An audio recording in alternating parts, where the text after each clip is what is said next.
Le soleil d'été projetait de longues ombres sur les bâtiments délabrés de Millbrook, tandis que Spencer Halifax effectuait les derniers ajustements aux bobines de cuivre qui entouraient son laboratoire, une ancienne étable laitière. Ses doigts travaillaient avec dextérité, connectant les derniers fils complexes qui, si ses calculs étaient exacts, généreraient un champ gravitationnel contrôlé. Cette perspective l'enivrait et le terrifiait et à la fois. Champ gravitationnel. Cette perspective l'enivrait et le terrifiait à la fois. C'est aujourd'hui le grand jour, murmura-t-il en écartant une mèche de cheveux noirs et rebelle de ses yeux. Soit j'écris l'histoire, soit je fais exploser la moitié du comté. Barnes, converti, se tenait à l'orée de la propriété familiale, suffisamment loin de la ville pour éviter toute attention indésirable, mais suffisamment près pour maintenir les relations sociales minimales dont Spencer avait besoin pour rester sain d'esprit. En tant que physicien, dont les théories avaient été rejetées par le monde universitaire traditionnel, cet isolement rural était devenu à la fois son refuge et son laboratoire. À l'intérieur, l'extérieur rustique de la grange laissait place à un espace qui semblait tout droit sorti d'un autre monde. Des sols en béton poli supportaient des équipements que Spencer avait construits lui-même ou récupérés lors de ventes aux enchères de surplus universitaires. Le générateur gravitationnel centrifuge, l'œuvre de sa vie, dominait le centre de l'espace, ses bobines de cuivre luisant sous la lumière du soleil de fin d'après-midi qui entrait par la lucarne qu'il avait installée. Spencer vérifia ses calculs une dernière fois.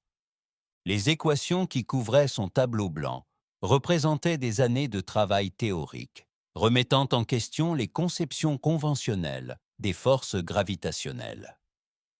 S'il avait raison, si la gravité pouvait être artificiellement manipulée grâce à sa théorie du champ électromagnétique, les implications révolutionneraient tout, des voyages spatiaux à la médecine.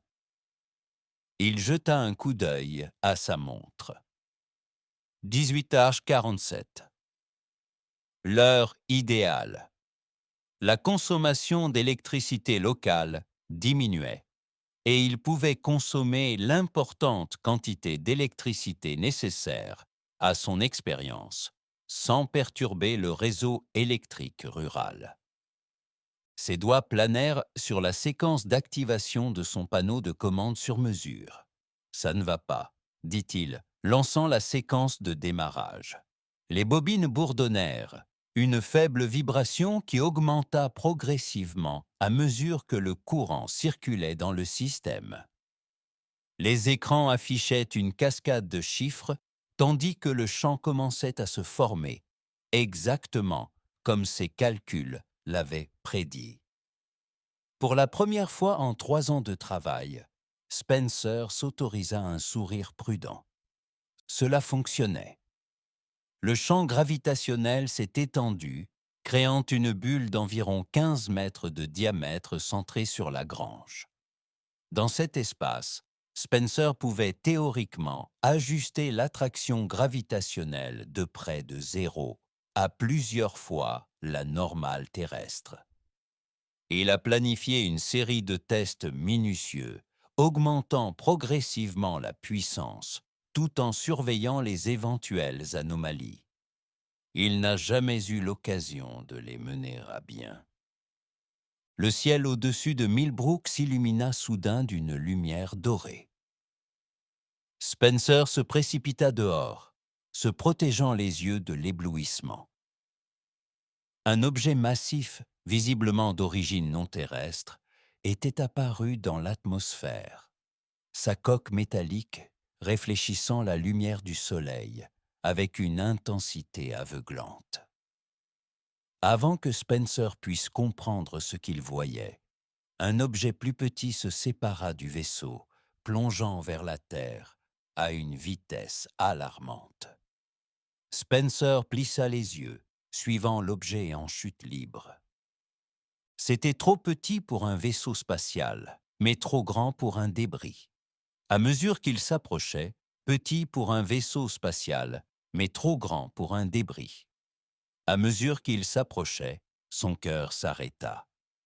C'était une personne, ou du moins une silhouette humanoïde, qui dévalait les airs, se dirigeant droit vers lui. Sans réfléchir, Spencer retourna précipitamment à son panneau de contrôle. La silhouette toucherait le sol en quelques secondes, et rien ne survivrait à un tel impact. Mais peut-être, juste peut-être, son champ gravitationnel pourrait ralentir la chute. Ses doigts survolèrent les commandes, élargissant le champ à son diamètre maximal et inversant la polarité. Au lieu d'augmenter la gravité, il devait la diminuer, afin de créer un coussin de force gravitationnelle réduite qui ralentirait la chute de la silhouette. Les bobines gémirent en signe de protestation, tandis que Spencer poussait le système au-delà de ses limites. L'air autour de la grange scintillait d'une distorsion visible, tandis que le champ gravitationnel s'intensifiait. Spencer retint son souffle, regardant la silhouette en chute libre pénétrer dans le champ extérieur. L'effet fut immédiat et spectaculaire. La chute de la silhouette ralentit, d'abord subtilement, puis de manière spectaculaire, à mesure qu'elle traversait des couches de gravité de plus en plus faibles. Spencer ajusta les commandes, créant une pente qui immobiliserait le mystérieux visiteur en douceur, plutôt qu'un arrêt brutal susceptible de le blesser. À travers la lucarne, il observa la silhouette flotter sur les 6 derniers mètres, tournoyant doucement sous l'effet de la gravité réduite, jusqu'à ce qu'elle flotte à seulement 15 centimètres au-dessus du sol en béton. Spencer ajusta le champ une dernière fois, permettant à la silhouette de se poser doucement sur le sol. Ce n'est qu'alors qu'il put voir clairement pour la première fois qui ou quoi il avait sauvé. Elle était humanoïde, mais clairement pas humaine. Sa peau était d'une luminescence dorée qui semblait briller de l'intérieur, et ses cheveux, flottant doucement dans le champ de gravité encore actif, avaient la couleur d'un coucher de soleil, avec des mèches oscillant entre l'ambre et le pourpre profond. Elle portait ce qui semblait être une armure de cérémonie, finement conçue avec des motifs fluides qui semblaient presque vivants, se déplaçant subtilement sur la surface métallique. Le plus frappant étaient ses yeux, qui s'ouvrirent bas brusquement lorsque Spencer s'approcha prudemment. Ils étaient d'un or éclatant, avec des pupilles verticales qui s'écarquillaient à mesure qu'ils se fixaient sur lui. Ses yeux exprimaient l'intelligence, la peur, et quelque chose que Spencer ne parvenait pas à identifier, une profondeur qui semblait ancienne et consciente. Spencer désactiva le champ gravitationnel, ramenant la grange à la normale. Les cheveux de la femme se relevèrent sur ses épaules, tandis que la gravité naturelle reprenait le dessus. Elle essaya de se lever, mais grimaça de douleur, se tenant le flanc, une déchirure dans son armure, révélant une blessure. « Doucement », dit Spencer d'une voix calme malgré son cœur qui battait la chamade. « Tu es en sécurité maintenant. » La réponse de la femme fut d'une langue que Spencer n'avait jamais entendue, musicale et complexe, avec des tons qui semblaient se superposer. Voyant sa confusion, elle fronça les sourcils, puis porta un petit appareil à sa gorge. Devant sa confusion, elle fronça les sourcils, puis toucha un petit appareil à sa gorge. Après un moment d'adaptation, elle reprit la parole. Où suis-je? Dans quel monde sommes-nous? Cette fois, ces mots furent prononcés dans un anglais accentué, mais compréhensible. Terre, répondit Spencer, luttant encore pour assimiler la réalité de la situation. Vous êtes à Millbrook, aux États-Unis. Je m'appelle Spencer Halifax. La Terre, répéta-t-elle, comme pour tester le mot. La troisième planète. Une technologie primitive, mais des capacités de manipulation gravitationnelle remarquables. Elle fit un geste vers son équipement, puis grimaça de nouveau, le mouvement aggravant sa blessure. « Tu es blessé, dit Spencer en s'approchant. Laisse-moi t'aider. Elle hésita, puis hocha la tête, permettant à Spencer d'examiner la blessure. Une profonde lacération courait le long de ses côtes, suintant un liquide plus ambré que rouge. Spencer avait du matériel médical de base dans son laboratoire, les précautions nécessaires pour quelqu'un travaillant en physique expérimentale, mais rien de conçu pour la physiologie extraterrestre. « Je suis Spencer », répéta-t-il en récupérant sa trousse de premier secours. « Avez-vous un nom ?»« Je suis Solara Vekshai, deuxième princesse de l'Empire lumineux, fille du roi Alderaan. » Elle s'exprimait avec une précision formelle, comme si son titre était à la fois un bouclier et un fardeau. « Et je crois que mon frère vient de tenter de m'assassiner. » Spencer nettoya et pansa la blessure de Solara du mieux qu'il put, reconnaissant que sa physiologie semblait suffisamment proche de celle d'un humain pour que ses médicaments de base soient efficaces.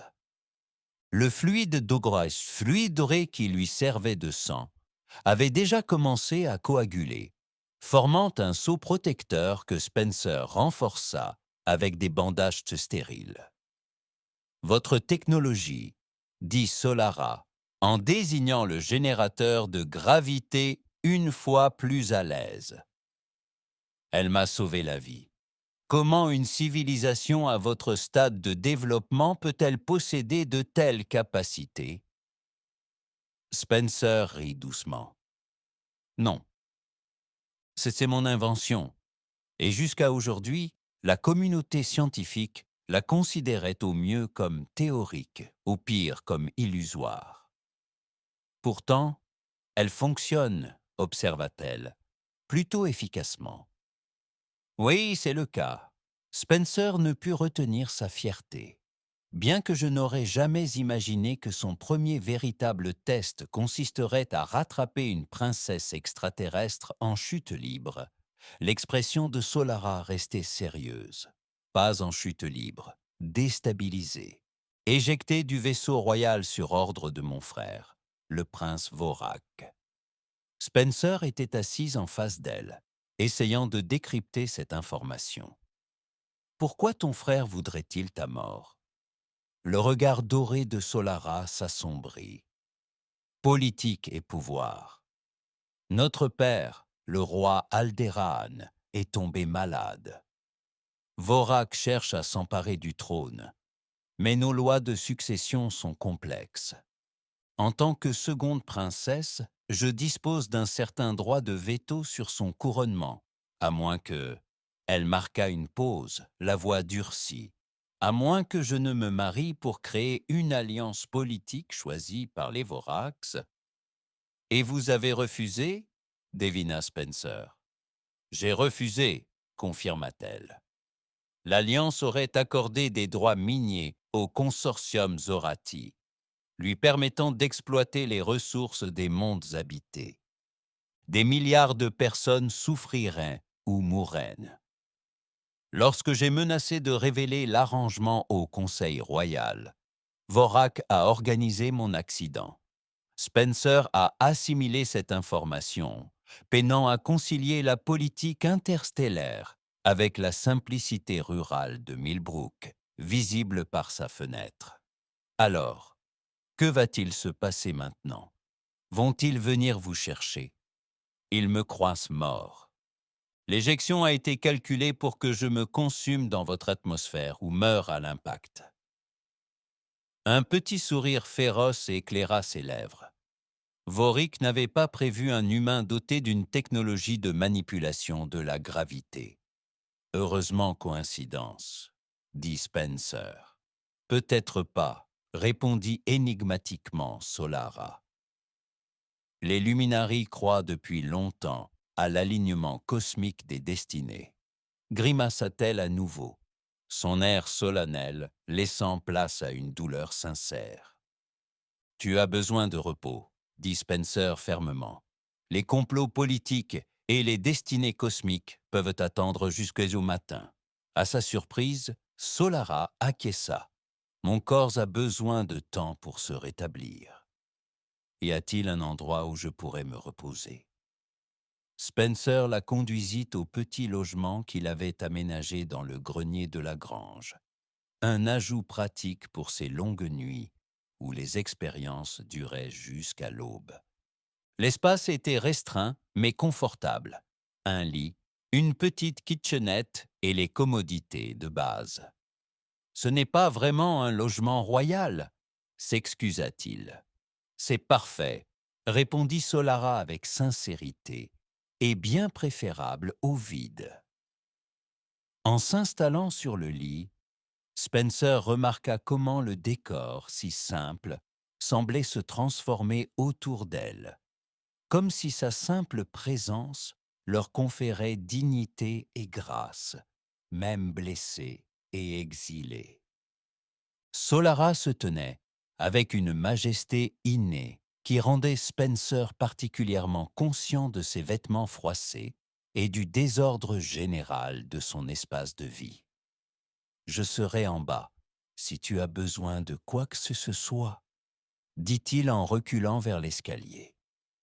Solara hocha la tête, ses yeux dorés déjà fermés par l'épuisement. Merci, Spencer de la Terre. Je t'en suis redevable. Spencer descendit au laboratoire principal, l'esprit en ébullition. En l'espace d'une heure, son monde s'était étendu au-delà de toute imagination. Sa technologie gravitationnelle fonctionnait, mieux qu'il n'aurait osé l'espérer, et il l'avait utilisée pour sauver une princesse extraterrestre d'une mort certaine. Une princesse qui dormait désormais dans son loft, poursuivie par un frère meurtrier et empêtrée dans une conspiration politique interstellaire. Un mardi comme les autres, à Millbrook, murmura-t-il en s'effondrant sur sa chaise de bureau. Il aurait dû être épuisé, mais l'adrénaline et la curiosité lui permettaient de rester concentré. Il se tourna vers son ordinateur, documentant le bon fonctionnement du champ gravitationnel tant que les données étaient nains fraîches. Que se passa-t-il ensuite? C'était une avancée scientifique digne d'être immortalisée. Tout en travaillant, Spencer jetait parfois un coup d'œil au loft où dormait Solara. Son arrivée avait tout transformé. Son laboratoire, ses recherches, sa compréhension de la place de l'humanité dans l'univers, et demain, soupçonnait-il, n'apporterait que d'autres changements. Pour la première fois depuis des années, Spencer Halifax ressentait quelque chose qui dépassait la simple curiosité scientifique ou l'ambition professionnelle. Il se sentait vivant, connecté à quelque chose de plus grand que lui. Était-ce une conspiration interstellaire, une destinée cosmique ou simplement la présence inattendue d'un être extraordinaire dans sa vie ordinaire? Il ne pouvait pas encore le dire, mais il était impatient de le découvrir. La lumière du matin filtrait à travers la lucarne, réveillant Spencer de l'endroit où il s'était endormi à son bureau. Un instant, il se demanda si la nuit précédente n'avait pas été un rêve élaboré. Mais soudain, il entendit un mouvement dans le loft au-dessus et se souvint. La princesse extraterrestre. La chute. Du loft au-dessus et se souvint. La princesse extraterrestre. La chute. Le champ de gravité. Tout cela est réel. Il prépara du café, un rituel matinal automatique, et se demanda si les membres de la royauté des Luminaries buvaient de la caféine. Tandis qu'il réfléchissait à cette question banale dans le contexte de sa situation extraordinaire, Solara descendit l'escalier. Elle se déplaça avec plus d'aisance que la nuit précédente, suggérant que son processus de guérison était effectivement accéléré par rapport à celui des humains. Elle avait retiré les pièces les plus élaborées de son armure, ne conservant qu'une combinaison moulante aux motifs subtils. Ses cheveux couleur soleil couchant étaient tirés en arrière, révélant l'élégante structure de son visage, presque humain, mais avec des pommettes plus prononcées et une subtile lueur sur sa peau dorée. « Bonjour », proposa Spencer en brandissant la cafetière. « Du café ? C'est une boisson stimulante. » Solara s'approcha prudemment, humant l'arôme. « Nous avons des préparations similaires. Celle-ci contient des alcaloïdes, de la caféine principalement. » Elle hocha la tête. « Compatible avec ma physiologie. Merci. » Spencer lui versa une tasse, l'observant avec amusement, examiner la simple tasse en céramique comme s'il s'agissait d'un objet d'un grand intérêt. Chaque objet banal semblait la fasciner, lui rappelant à quel point son monde devait paraître ordinaire à quelqu'un issu d'une civilisation interstellaire. « Comment te sens-tu » demanda-t-il tandis qu'elle sirotait son café pour l'expérience. « Amélioration. Notre régénération cellulaire est plus efficace que la tienne, » fit-elle en désignant son côté. « La blessure se referme, mais n'est pas encore complètement cicatrisée. »« C'est remarquable, » dit Spencer. « La médecine humaine aimerait comprendre comment ça fonctionne. Tout comme j'aimerais comprendre votre technologie gravitationnelle, » rétorqua Solara. « Ça ne devrait pas être possible à votre stade de développement. » Spencer sourit. « Je suis un peu à part. L'establishment scientifique me prend pour un fou. Et puis, votre establishment scientifique manque de vision, » dit Solara d'un ton neutre. Elle posa son café et s'approcha du générateur de gravité, l'étudiant avec un vif intérêt. « Vous avez créé un effet de champ directionnel en utilisant des principes électromagnétiques pour influencer la gravité quantique. Ingénieux pour les matériaux dont vous disposez. » Spencer la fixa du regard. « C'est exactement ce que j'ai fait. Il m'a fallu des années pour développer cette théorie. Sur les mondes Luminari, des principes précis similaires constituent la base de nos systèmes de propulsion, bien qu'avec un raffinement bien plus poussé. » Elle traça les bobines de cuivre du doigt. « Mais y parvenir avec les ressources limitées de votre planète est impressionnant. » Avant que Spencer puisse répondre à ce compliment indirect, un ton sec émana de l'appareil coincé dans la gorge de Solara. Un son aigu émanait de l'appareil fixé au cou de Solara. Son expression devint grave lorsqu'elle le toucha, projetant un message holographique tridimensionnel dans l'air entre elles. L'image montrait un homme aux traits similaires à ceux de Solara, bien que son expression n'eût rien de sa dignité ni de sa compassion. Ses yeux étaient du même or éclatant, mais froid et calculateur. Il portait une armure élaborée, ornée de symboles d'autorité que Spencer ne parvenait pas à déchiffrer. Honorable représentant du Conseil royal, l'homme s'exprimait dans la langue des lumières musicales que l'appareil de Solara traduisait en texte anglais qui apparaissait sous l'image. C'est avec une profonde tristesse que je vous annonce le décès tragique de ma sœur bien-aimée, la princesse Solara, dans un accident de navette lors de notre tournée diplomatique. En cette période de deuil, je sollicite votre soutien pour poursuivre notre mission d'expansion et de construction d'alliances. La cérémonie de succession se déroulera comme prévu à notre retour. Gloire à l'Empire lumineux. Le message prit fin et l'expression de Solara se durcit, se transformant en une expression menaçante. Vorak ne perdit pas de temps. Ma mort étant confirmée, plus rien ne se dresse entre lui et le trône, à l'exception de notre Père, qu'il a probablement déjà neutralisé d'une manière ou d'une autre. Peux-tu répondre? Fais-leur savoir que tu es en vie, demanda Spencer. Solara secoua la tête. Ce n'était pas sûr. Toute transmission pourrait remonter jusqu'ici. Vorak enverrait des forces immédiatement. Elle arpentait le laboratoire, ses mouvements fluides malgré sa blessure.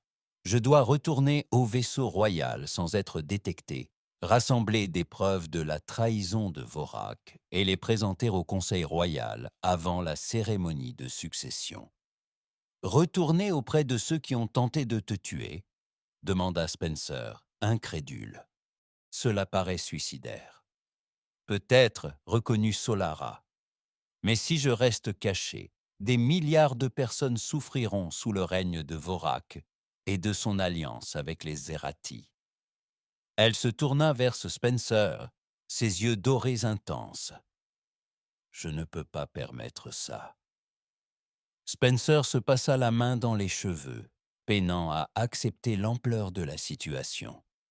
La veille, sa plus grande inquiétude avait été de savoir si son expérience réussirait.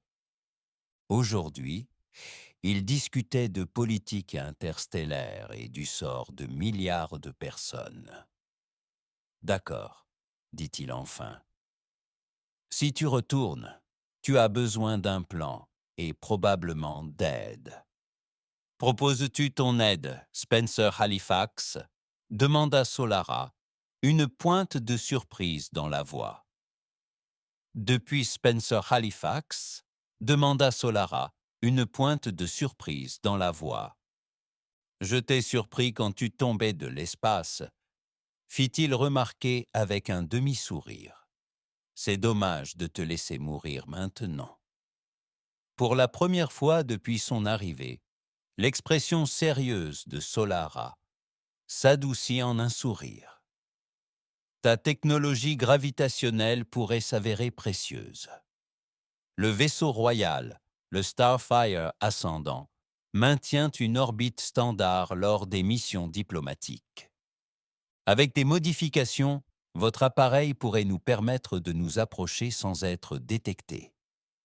L'esprit scientifique de Spencer commença immédiatement à calculer les possibilités. Une version portable, suffisamment précise pour créer un champ localisé capable de contrer les systèmes de détection, fut imaginée. Il s'installa à son établi, esquissant déjà des concepts. C'est possible, difficile, mais possible. Il nous reste 3 jours terrestres avant que l'ascendant de feu stellaire ne quitte votre système, dit Solara. Pourrez-vous réaliser de telles modifications dans ce délai? Spencer leva les yeux de ses croquis et croisa son regard doré. On m'a répété pendant des années que mon travail était impossible, princesse. Je deviens plutôt doué pour l'impossible. Les 2 jours suivants se déroulèrent dans un tourbillon de travail intense et d'échanges culturels. Spencer s'efforçait de miniaturiser sa technologie gravitationnelle en appareil portable utilisable à bord du Starfire ascendant, tandis que Solara lui fournissait des informations sur la technologie des luminaires qui accélérèrent considérablement ses progrès. Pendant les pauses, ils échangeaient des informations sur leurs mondes respectifs. Spencer a décrit l'histoire, les cultures et le développement scientifique de la Terre, souvent surpris par les questions perspicaces de Solara, qui révélaient à la fois les similitudes et les profondes différences entre leurs civilisations. Solara, quant à elle, a expliqué l'Empire lumineux, une fédération de 7 systèmes stellaires dirigés par sa famille depuis 20 générations.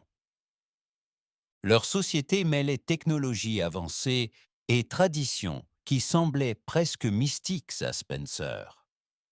Les luminaires possédaient une forme de télépathie limitée parmi les leurs, qui constituait la base de leur structure sociale et de leur gouvernance. Notre lien les uns avec les autres guide nos décisions, expliqua Solara, tandis qu'ils partageaient un dîner simple préparé par Spencer. La famille royale possède les plus fortes capacités de connexion, c'est pourquoi nous gouvernons. Nous ressentons directement les besoins et les désirs de notre peuple. Cela semble remarquablement démocratique pour une monarchie, observa Spencer. Dans sa forme la plus pure, oui.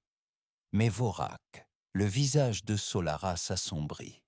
Mon frère a des capacités, mais manque de compassion. Il perçoit ce lien comme un moyen de contrôle plutôt que de compréhension. Et votre père, le roi Alderahan était aimé pour son lien profond avec notre peuple. Sa maladie est survenue subitement, juste au moment où Vorak entamait des négociations avec les Xerati. Son regard doré a croisé celui de Spencer. Je soupçonne que ce n'était pas une coïncidence. Spencer apprenait à déchiffrer les expressions de Solara, malgré leurs subtilités étranges. « Tu crois que Vorak a empoisonné ton père ?» s'exclama Solara d'un ton sombre. « Si nous parvenons à atteindre l'ascendant de feu stellaire, nous devons aussi découvrir ce qui est arrivé à mon père. » Leur conversation fut interrompue par un signal provenant du dispositif de communication de Solara. Cette fois, au lieu de Vorak, l'hologramme montrait un homme d'un certain âge, d'une certaine envergure, en tenue militaire. « Commandant Zéphyr », souffla Solara, un soulagement sincère dans la voix. Le commandant s'exprima avec urgence dans sa langue maternelle, que l'appareil traduisit. « Princesse, ce message est crypté et bref. Je soupçonne que votre accident a été orchestré. Le roi est vivant, mais sous sédatif, à l'infirmerie, sous bonne garde. Vorak réclame le respect des protocoles de quarantaine.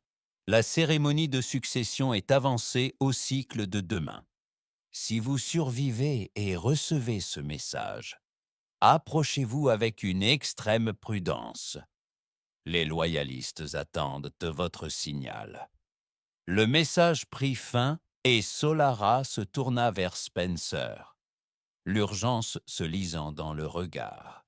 « Nous devons partir ce soir. Il n'y a plus de temps. » Spencer examina leur travail.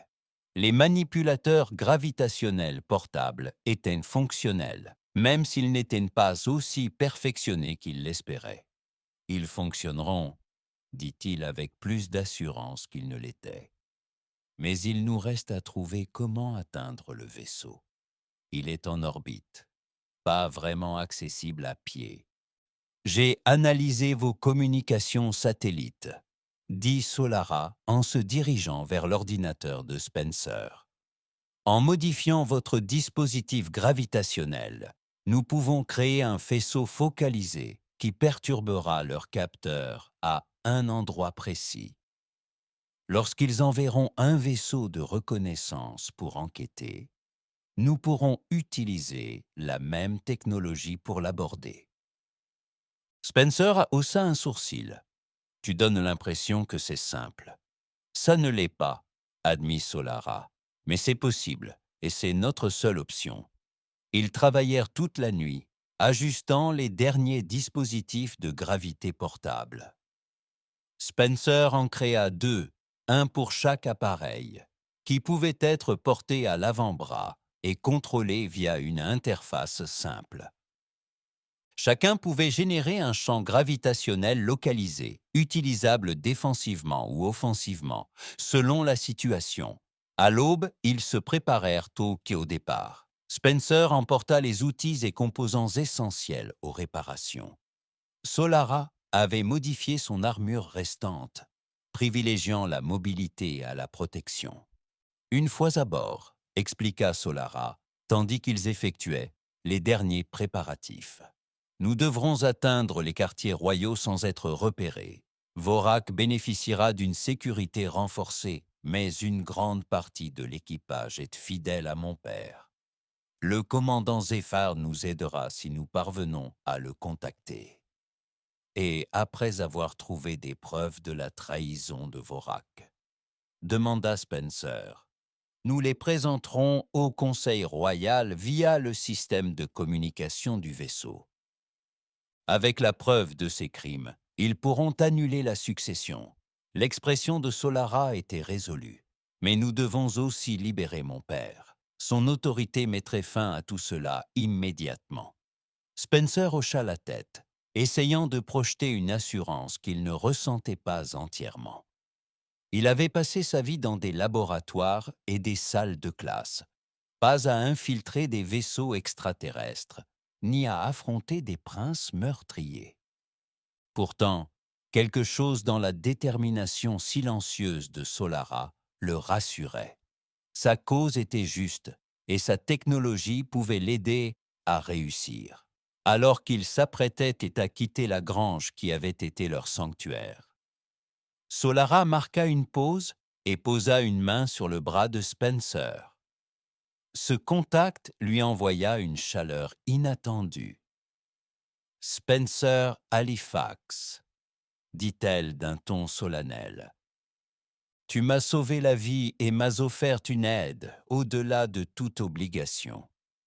Quoi qu'il arrive, sache que tu as la gratitude du peuple des Luminaires et que j'ai une dette personnelle. » Spencer couvrit sa main de la sienne. « Assurons-nous que nous survivions tous les deux, afin que tu puisses rembourser cette dette correctement. » Un léger mouvement dans les yeux dorés de Solara suggéra qu'elle avait parfaitement compris ce qu'il voulait dire. Leur lien avait dépassé la simple collaboration scientifique, voire l'alliance contre un ennemi commun. Quelque chose de plus profond se développait, quelque chose qu'aucun des deux n'avait anticipé, mais qu'ils appréciaient de plus en plus. Après avoir jeté un dernier coup d'œil au laboratoire qui avait changé leur vie, ils sortirent dans la lumière naissante, prêts à défier une conspiration interstellaire. Le sommet choisi par Spencer leur offrait une vue dégagée sur le ciel nocturne et une interférence minimale pour le dispositif de gravité modifié. De ce point de vue, les étoiles se déployaient dans l'obscurité avec une profusion époustouflante, une vue qui avait toujours inspiré Spencer, mais qui prenait désormais un sens nouveau, avec la connaissance que parmi ces lumières lointaines se trouvaient les mondes d'origine de Solara. L'ascendant de feu stellaire est ça, là, dit Solara en désignant ce qui semblait être une étoile particulièrement brillante. En orbite standard, masquée par les systèmes de détection de votre planète, Spencer a pointé le générateur de gravité, désormais modifié pour créer un faisceau focalisé plutôt qu'un champ. Cela devrait créer suffisamment de distorsion pour être enregistré par leur capteur sans révéler notre position exacte. Ils enverront un vaisseau de reconnaissance pour enquêter, confirma Solara. Protocole standard pour les anomalies. Spencer activa l'appareil. Le rayon était invisible à l'œil nu, mais la vision améliorée de Solara percevait la subtile distorsion lorsqu'il s'élevait, ciblant la zone proche du vaisseau masqué. Maintenant, attendons, dit Spencer en éteignant l'appareil pour préserver son énergie.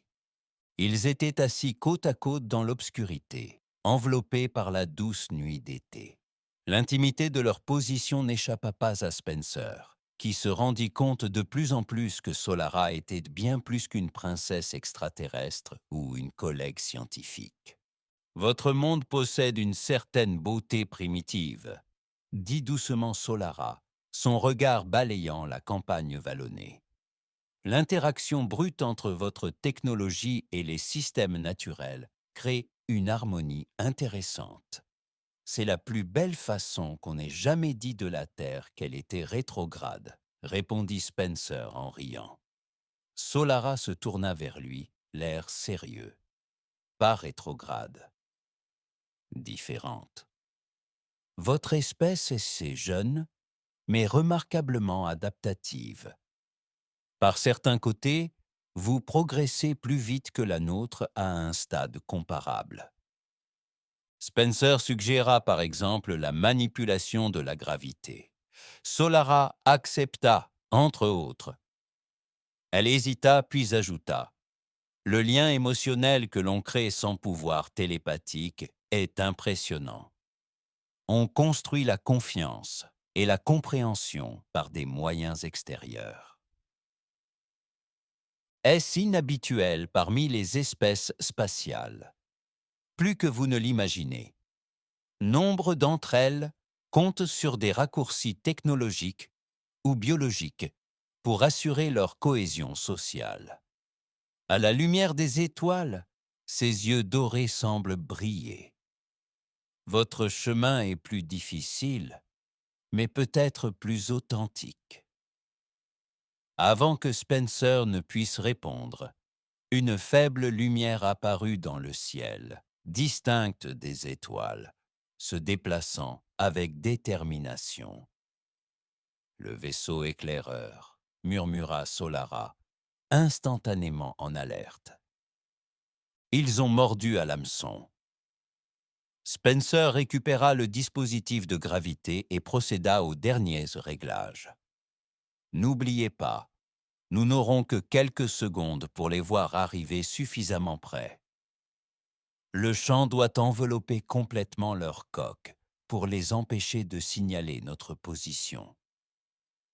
Solara hocha la tête, sa main se dirigeant vers son propre dispositif de gravité portable, attaché à son avant-bras. Je créerai le champ secondaire une fois à bord. Le vaisseau éclaireur descendit prudemment, un engin élancé à peine plus grand qu'un petit avion. Sa surface métallique reflétait la lumière des étoiles, et de subtiles lumières pulsaient le long de sa coque. Il planait à environ 15 mètres au-dessus du sommet de la colline, scrutant la source de l'anomalie gravitationnelle. Maintenant, murmura Solara. Spencer activa le rayon gravitationnel à pleine puissance, ciblant le milieu du vaisseau. L'effet fut immédiat.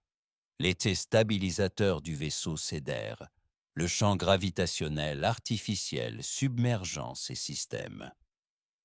Il descendit rapidement, sans toutefois s'écraser, et s'immobilisa juste au-dessus de l'herbe du sommet de la colline.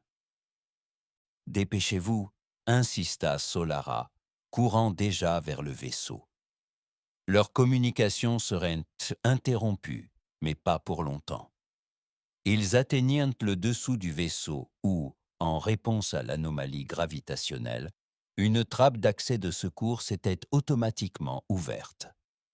Les calculs de Spencer étaient corrects. La distorsion gravitationnelle avait déclenché les protocoles de sécurité du vaisseau, créant ainsi leur point d'entrée. Solara bondit vers le haut avec une grâce surhumaine, attrapa le bord de l'écoutille et se hissa à l'intérieur. Elle se pencha et aida Spencer à la suivre dans l'intérieur faiblement éclairé du vaisseau éclaireur. À l'intérieur, 2 membres d'équipage Luminari peinaient à manipuler les commandes. Leur attention était focalisée sur les systèmes défaillants plutôt que sur les intrus. Solara se déplaça à une vitesse vertigineuse, activant son dispositif de gravité portable pour augmenter la gravité localisée autour de l'équipage. Ils s'affalèrent sur leurs sièges, cloués par la force invisible. « Ils sont indemnes », assura-t-elle à Spencer, voyant son expression inquiète. Simplement immobilisé, Spencer hocha la tête et se dirigea vers les systèmes de contrôle du vaisseau.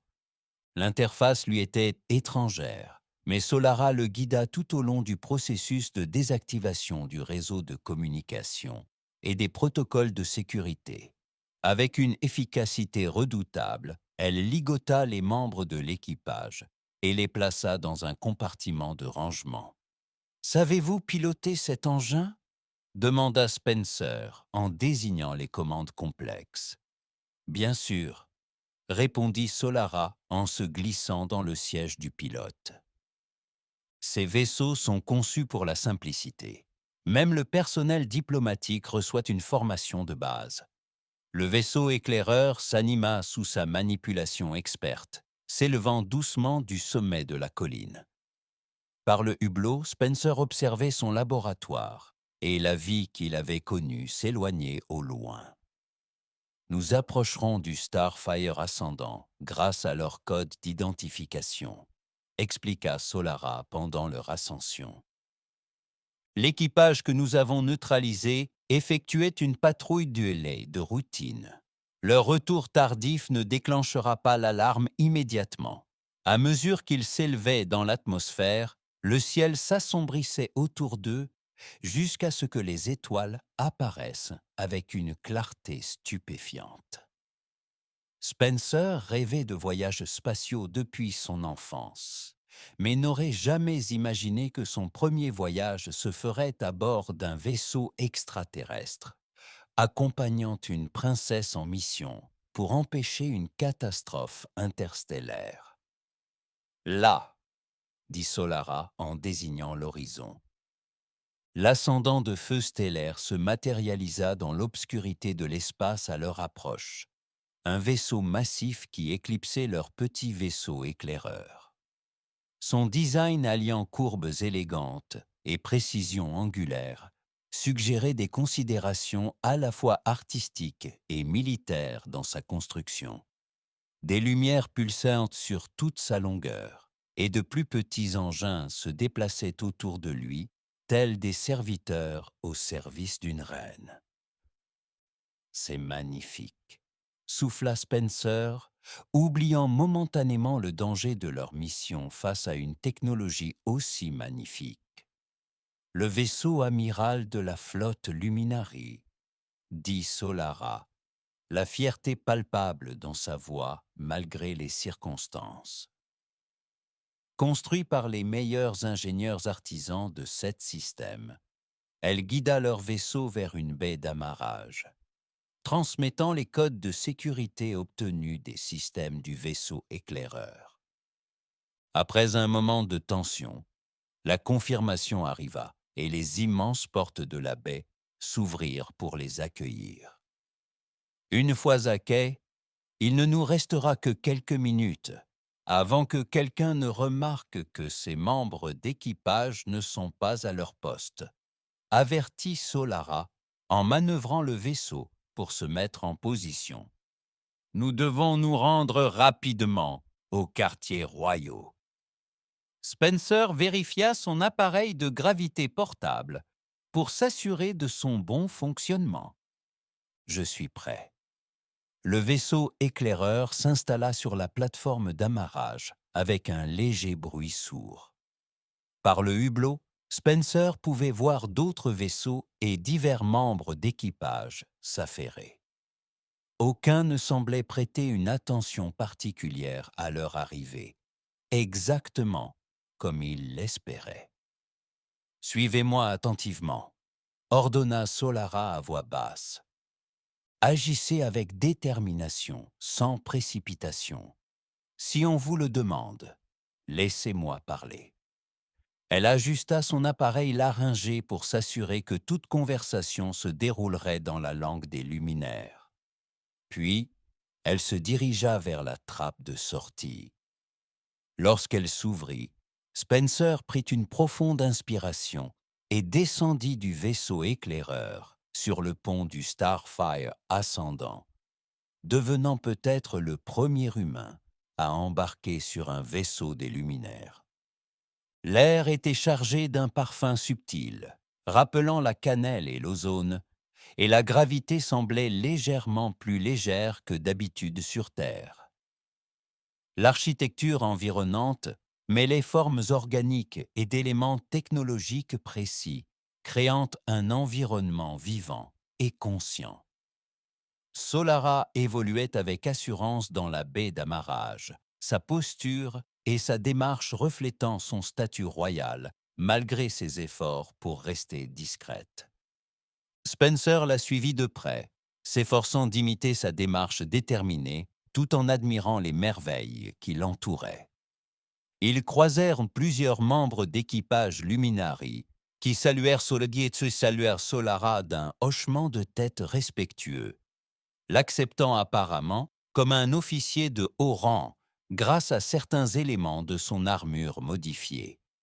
Spencer reçut des regards curieux, mais aucune protestation, sa présence étant supposée autorisée par son accompagnement. Ils entrèrent dans un tube de transport qui, expliqua Solara, les conduirait au niveau des quartiers royaux. Lorsque les portes se refermèrent, les isolant momentanément, l'expression sereine de Solara vacilla. « Vous allez bien ?» demanda Spencer, remarquant le changement. « Je les sens, » dit-elle d'une voix tendue. « Mon peuple, leurs émotions, leurs pensées, ils sont en émoi. » La peur règne à bord de ce vaisseau. Spencer. Vorik a créé une atmosphère de suspicion et d'effroi. Le tube de transport bourdonnait, tandis qu'il les emportait vers le haut, à travers l'immense vaisseau. Spencer observait Solara, fasciné par cet aperçu de la connexion télépathique qu'elle avait décrite. « Peuvent-ils aussi te sentir? Sauront-ils que tu es en vie ?» Elle secoua la tête. « Seuls mes proches reconnaîtraient ma signature mentale particulière, et seulement si je la projetais délibérément. Je me protège maintenant, sinon nous serions déjà découverts. » Le tube ralentit jusqu'à s'immobiliser, et les portes s'ouvrirent sur un couloir d'une beauté époustouflante. Les murs scintillaient de ce qui semblait être du métal vivant, formant des motifs subtils qui réagissaient à leur présence. L'éclairage ne provenait d'aucune source visible, et pourtant l'espace était parfaitement éclairé. « Le niveau royal », murmura Solara. « Les appartements de mon père sont devant, et les miens sont adjacents. Les Voriks sont de l'autre côté. » Ils avançaient prudemment, conscients que la sécurité serait renforcée dans cette zone interdite. Solara les conduisit à travers une série de couloirs peu fréquentés, évitant les artères principales où des gardes seraient apostés. « Là », dit-elle en désignant une porte ornée plus loin. « Les appartements de mon père. Il y aura des gardes. » Comme interpellés par ces paroles, 2 luminaires blindés apparurent à l'intersection, en alerte, détectant la présence non autorisée. Contrairement à l'équipage qu'ils avaient croisé plus tôt, ces gardes portaient une armure distinctive, les identifiant comme membres de la force de sécurité royale. « Princesse Solara !» s'exclama l'un d'eux, la reconnaissance et le choc perceptible dans sa voix. « Vous êtes en vie. » L'espace d'un instant crucial, Les gardes hésitèrent, visiblement tiraillés entre le protocole et la loyauté. Solara saisit l'occasion et s'avança avec une autorité royale. Le commandant Zéphyr m'a annoncé ma survie, dit-elle d'une voix au ton inimitable du commandement. Je suis revenu pour empêcher la trahison de mon frère. Où est-ce mon père? Les gardes échangèrent un regard, et Spencer se tendit, prêt à activer son dispositif gravitationnel si nécessaire. Mais le garde supérieur fit alors un geste d'allégeance solennelle. Votre Altesse, le roi est maintenu en quarantaine médicale dans ses appartements. Le prince Vorak a placé ses propres fidèles comme garde principale. Mais nous servons la véritable lignée de succession. Le soulagement se lisait sur le visage de Solara. Vous honorez votre serment, garde. Nous devons immédiatement contacter mon père. Par ici, votre Altesse, répondit le garde en les conduisant vers les portes ornées. Mais attention, 2 fidèles de Vorik se trouvent à l'intérieur. Ils n'apprécieront pas votre retour. Alors qu'ils approchaient des appartements royaux, Solara se tourna vers Spencer. Préparez-vous à utiliser votre appareil. Ces gardes seront bien entraînés et lourdement armés. Spencer hocha la tête, ajustant les paramètres de son manipulateur gravitationnel portable. Les couloirs étroits joueraient en leur faveur, lui permettant de créer un champ de concentration dans un espace restreint. Les gardes alliés les conduisirent à une entrée latérale des chambres du roi, une porte de service utilisée par les domestiques. Un garde composa un code complexe et la porte s'ouvrit silencieusement. Nous allons créer une diversion à l'entrée principale, murmura le garde. Dès que vous entendez l'alerte, agissez vite. Solara hocha la tête en guise de remerciement, et les gardes partirent pour mettre leur plan à exécution. Spencer et Solara attendirent dans un silence tendu, près de l'entrée de service. Quelques instants plus tard, une alarme retentit en direction des portes principales. Solara siffla alors, se faufilant par la porte, suivi de près par Spencer. Ils entrèrent dans ce qui semblait être une suite médicale, élégamment aménagée, mais clairement conçue pour les soins de longue durée. Un équipement de pointe entourait un lit central où une silhouette royale gisait immobile. Le roi Alderahan, le père de Solara. 2 gardes se tournèrent vers l'entrée inattendue, armes levées.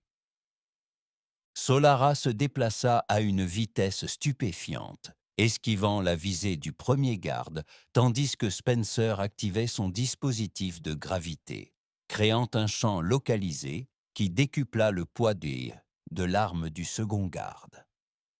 Le garde chancela, sa visée étant tirée vers le bas par l'augmentation soudaine de sa masse. Solara engagea le premier garde directement, son entraînement au combat se manifestant par la précision de ses mouvements. Malgré sa récente blessure, elle se déplaçait avec une grâce fluide, détournant l'élan du garde et l'utilisant contre lui.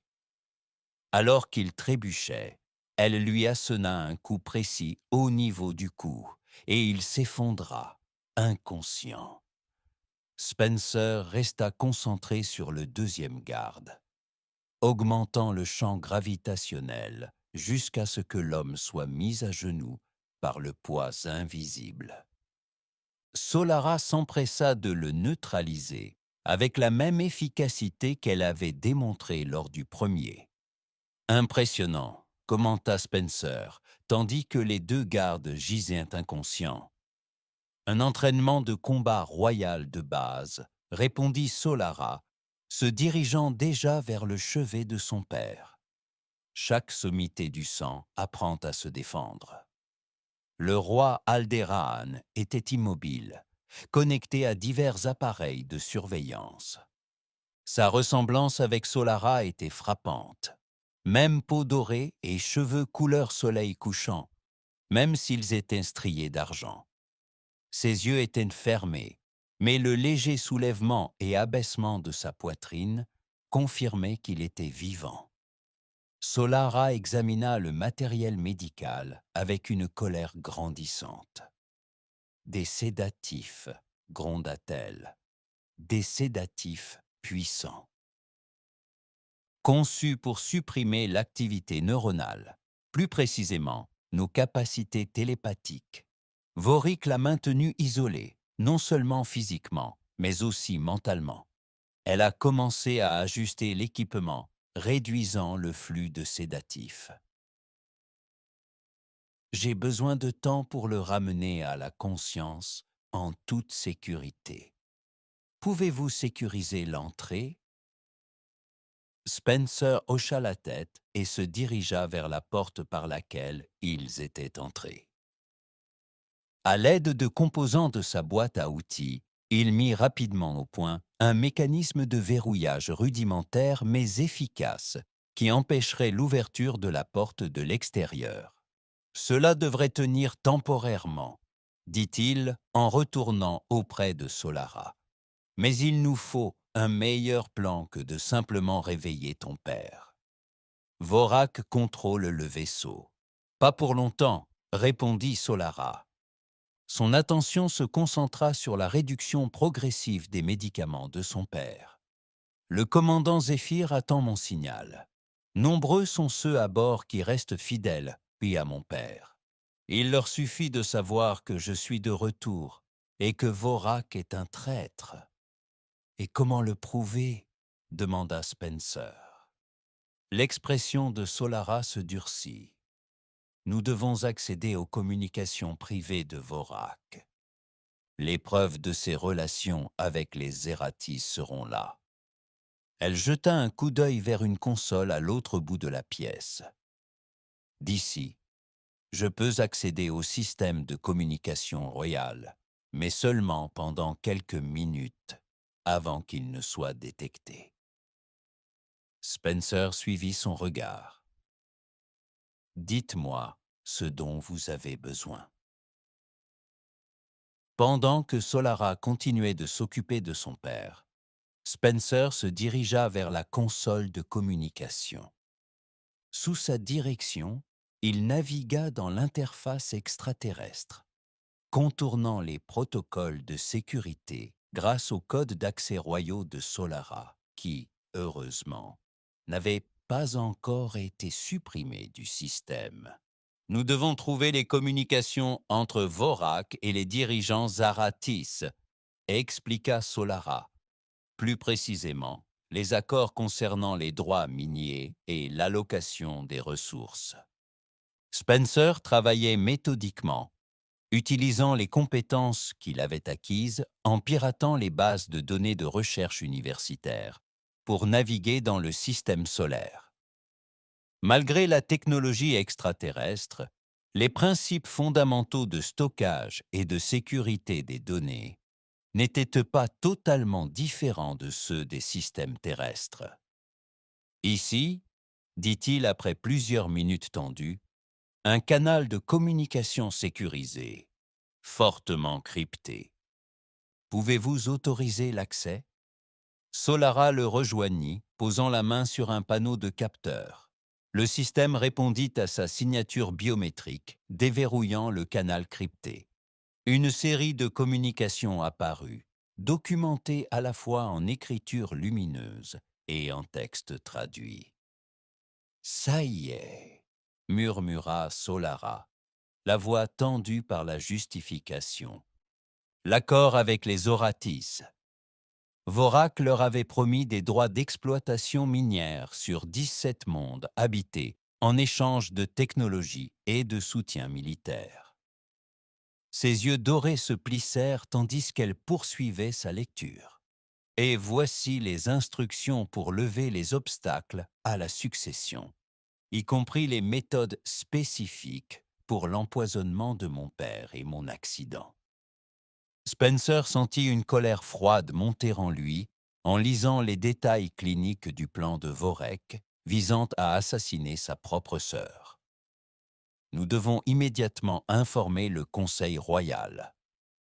Oui, mais d'abord, commença Solara, interrompu par une alarme stridente qui retentit dans toute la salle.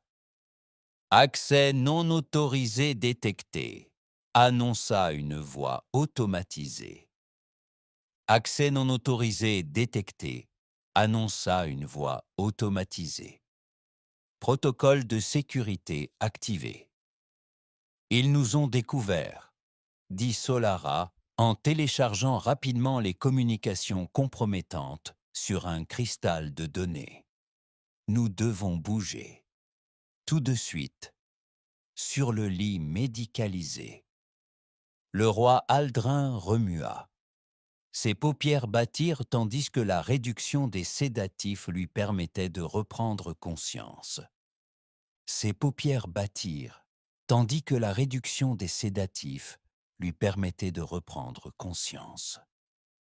Solara s'approcha de lui, parlant avec urgence dans leur langue maternelle. Les yeux dorés du roi s'ouvrirent bien brièvement, laissant transparaître la reconnaissance et le soulagement, avant de se refermer. Il se réveille, mais trop lentement, dit Solara, la frustration perceptible dans sa voix. Il nous faut plus de temps. Les portes principales de la chambre tremblèrent, lorsqu'un objet lourd les heurta de l'extérieur. Les forces de Vorak, dit Solara d'un ton sombre. Ils tentent de forcer l'entrée. Spencer vérifia son dispositif de gravité, confirmant sa charge. Combien de gardes Vorak commande-t-il à ce niveau? Peut-être 20. L'expression de Solara était sombre. Mais le commandant Zéphyr mènerait 2 fois plus si nous parvenions à l'atteindre. Un autre impact fit trembler les portes principales. Les matériaux avancés commençaient à montrer des fissures de tension. Il ne leur restait que quelques minutes avant que la pièce ne soit percée. Spencer examina la pièce, son esprit scientifique analysant leurs options. Pouvons-nous transmettre les preuves au commandant Zéphyr d'ici? Solara secoua la tête. Pas de manière sécurisée. Vorik surveille toutes les communications. Elle jeta un coup d'œil à son père, puis reporta son attention sur les portes défaillantes.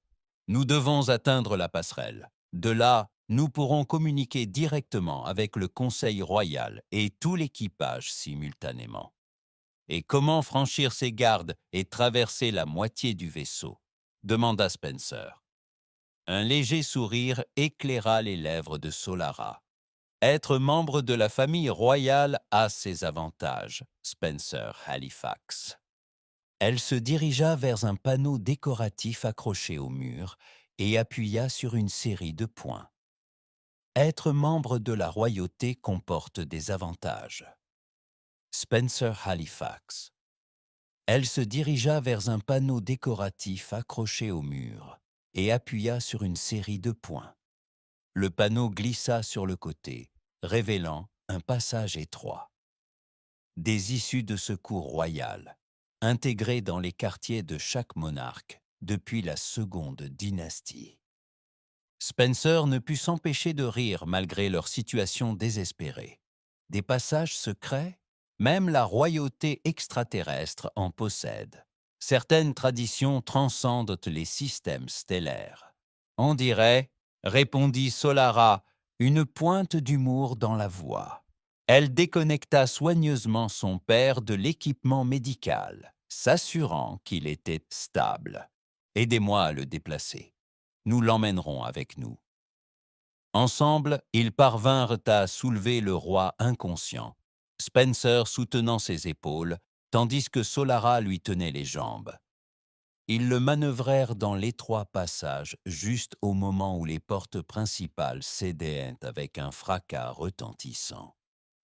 Solara scella l'entrée secrète derrière eux, les plongeant dans une quasi-obscurité, seulement troublée par une subtile lumière qui apparaissait au sol à mesure qu'ils se déplaçaient, réagissant à leur présence. Ces passages relient tous les domaines royaux, expliqua Solara, tandis qu'il transportait prudemment le roi à travers l'étroit corridor. Nous pouvons atteindre le pont sans être détectés si nous sommes rapides. Ils se déplacèrent aussi vite que possible, portant leurs précieux fardeaux. Le roi Aldéran resta inconscient, mais montrait des signes croissants de conscience, des mouvements occasionnels et des murmures en langue luminari.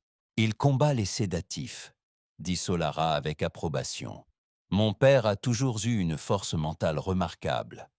Le passage était sinueux et parfois bifurqué, mais Solara naviguait avec assurance, les conduisant à travers le réseau caché, ce nid d'abeilles, le niveau royal de l'immense vaisseau. Après ce qui sembla une éternité de progression prudente, ils atteignirent ce qui semblait être une impasse. L'accès au pont, expliqua Solara, déplaçant sa prise sur son père pour toucher à un autre panneau caché. Cela nous mènera au centre de commandement exécutif, adjacent au pont principal. Le commandant Zéphyr devrait y être de service. Le panneau glissa sur le côté, révélant une salle richement aménagée, avec de multiples postes de contrôle. Alors qu'ils émergeaient, soutenant le roi à demi conscient entre eux, plusieurs officiers de renom se retournèrent sous le choc, dont un officier plus âgé et distingué, dont l'armure portait les insignes du haut commandement. « Princesse Solara !» s'exclama le commandant, s'élançant aussitôt pour les aider. Et le roi, « Commandant Zéphyr !» reconnut Solara avec soulagement. « Vorak est un traître. Nous avons la preuve de sa conspiration avec les Oratis et de ses tentatives d'assassinat contre moi et mon père. » L'expression du commandant se durcit tandis qu'il les aidait à asseoir le roi Aldéran dans un fauteuil de commandement. « Je m'en doutais, Votre Altesse. » L'expression de Zéphyr se durcit tandis qu'il les aidait à asseoir le roi Aldéran dans un siège de commandement. « Je m'en doutais, Votre Altesse. » La moitié du vaisseau le murmure déjà, mais nous avions besoin de preuves et de votre autorité. « Vous avez les deux maintenant, » dit Solara en lui tendant le cristal de données contenant les communications Vorax. « Nous devons immédiatement informer le Conseil royal et tout l'équipage. » Le commandant Zéphyr prit le cristal et l'inséra dans une console. « Ce sera fait, Votre Altesse. Mais attention, Vorak est actuellement sur la passerelle principale, se préparant pour la cérémonie de succession.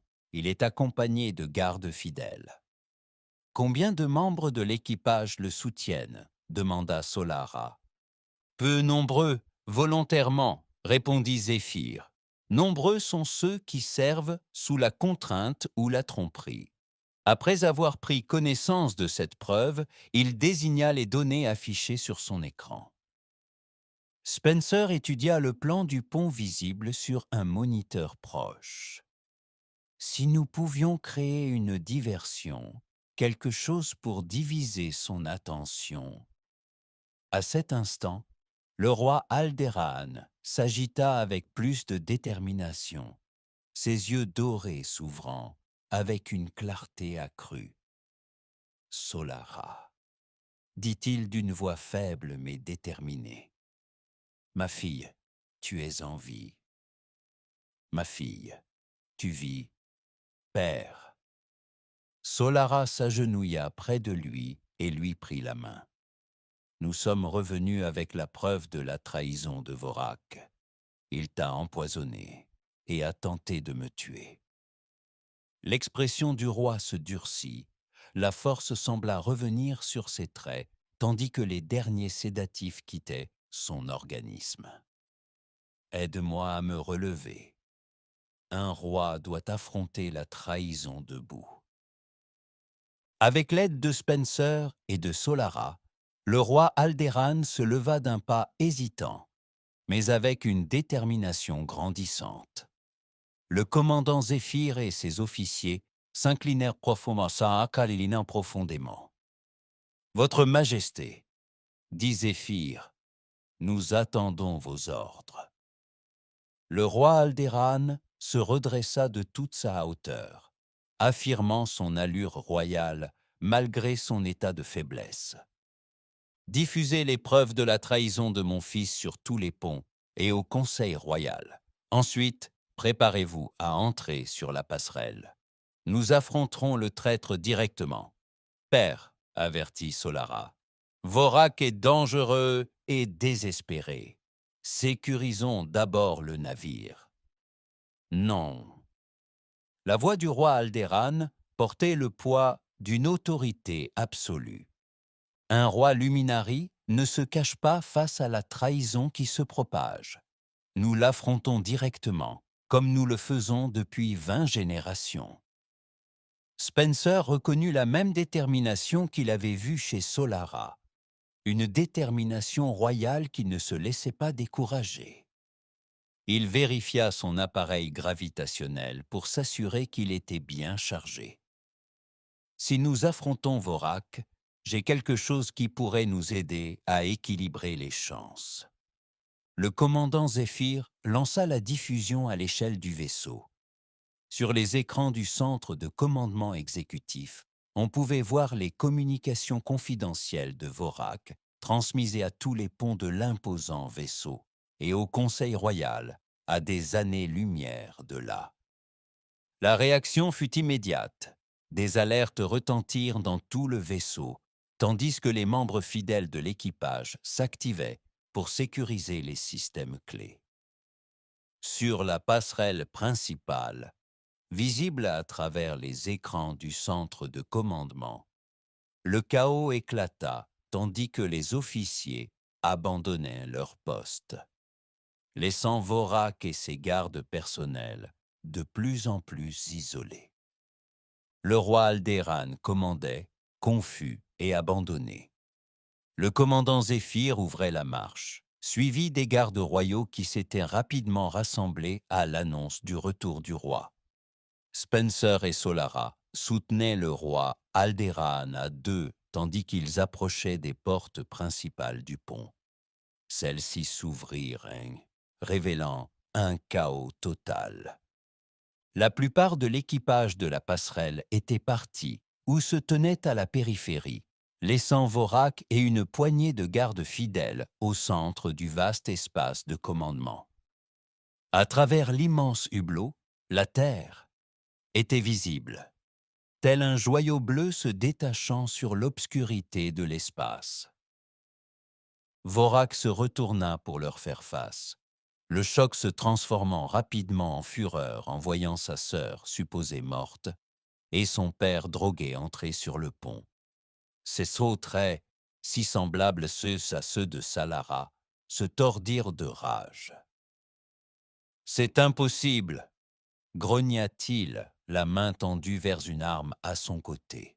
« Et pourtant, nous sommes là, » répondit le roi Alderan, sa voix gagnant en force à chaque mot. « Votre trahison est révélée, Vorak. Le Conseil royal a été témoin de vos agissements envers les Oratis. Oh, vos projets de vous faire tuer vous-même. » Les yeux dorés de Vorak se plissèrent. Calculateur malgré sa colère, vous n'avez rien prouvé. Les accords tous étaient pour le bien de l'Empire. L'expansion exige des choix difficiles qu'aucun de vous n'a eu le courage de faire. L'expansion par le génocide n'est pas la voie royale rétorqua Solara. Tu aurais sacrifié des milliards de vies pour le pouvoir, rit Vorak d'un rire froid et dénué d'humour. Et tu sacrifierais notre destin pour le sentimentalisme. Son regard se porta sur Spencer, aidé par un primitif venu d'un monde reculé.